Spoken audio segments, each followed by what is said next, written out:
Bismillah, salatu wassalamu ala rasulillah wa ala alihi wa sahbihi wa mawalah, amma ba'd.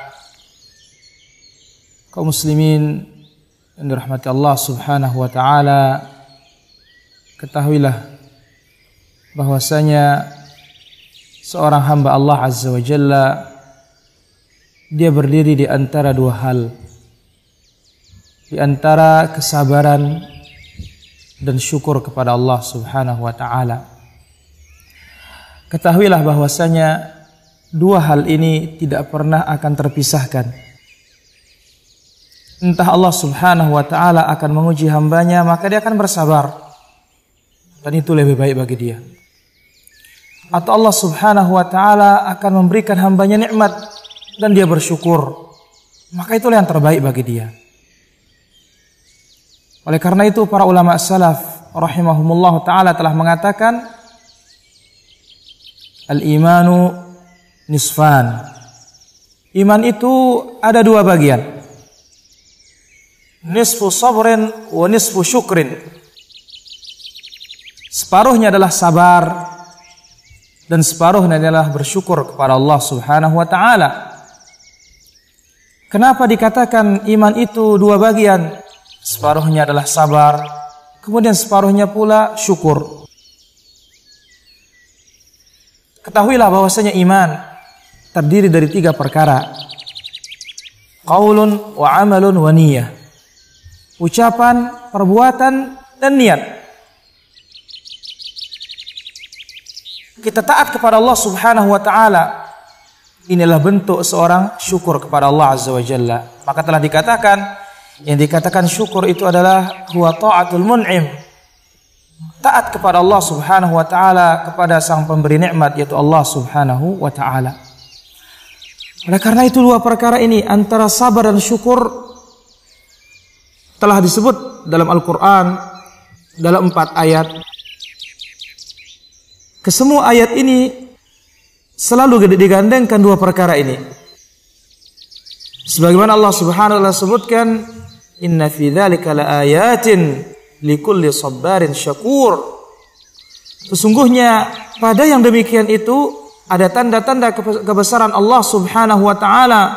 Bagi siapa? Bagi yang bersabar dan bagi yang bersyukur kepada Allah subhanahu wa ta'ala.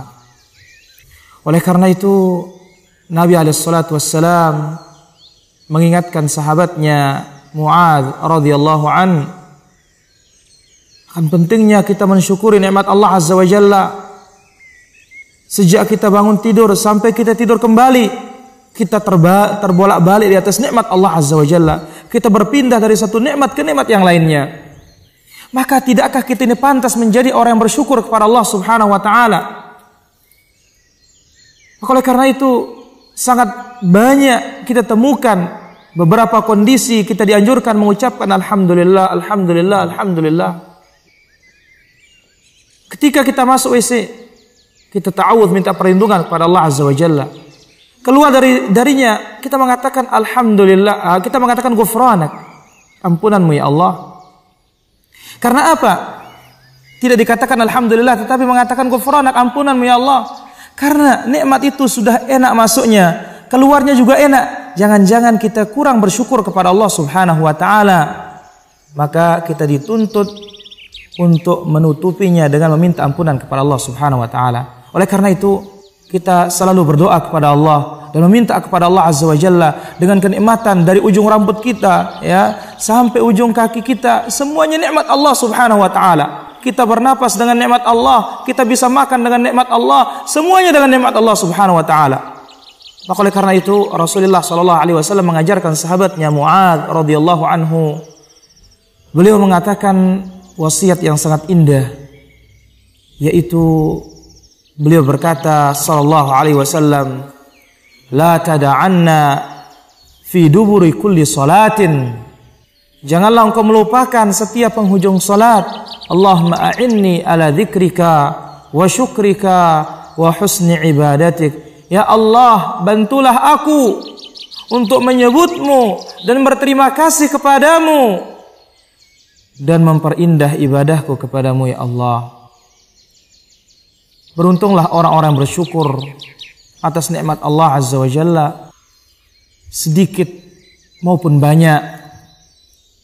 Oleh karena itu, bagaimana salah seorang anbiya dari nabi-nabi Allah Subhanahu wa taala, ketika diberikan dia kerajaan oleh Allah, ketika diberikan dia kehebatan oleh Allah Subhanahu wa taala, dia bukan mengatakan ketika mendapatkan kejayaan, dia bukan mengatakan ini adalah hasil usahaku, ini adalah kehebatanku, ini adalah ilmuku sebagaimana katanya Qarun. Tetapi dia mengatakan apa? Dia mengatakan hadza min fadli rabbi. Ini adalah karunia Tuhanku. Liyabluwani. Dengannya Allah Subhanahu wa taala menguji aku. Aashkuru am akfur? Apakah aku berterima kasih kepada Allah? Apakah aku bersyukur kepada Allah Subhanahu wa taala, ataukah aku kafir terhadap nikmat-nikmatnya? Karena apa, ikhwan? Karena apa kaum muslimin? Karena apa saudaraku?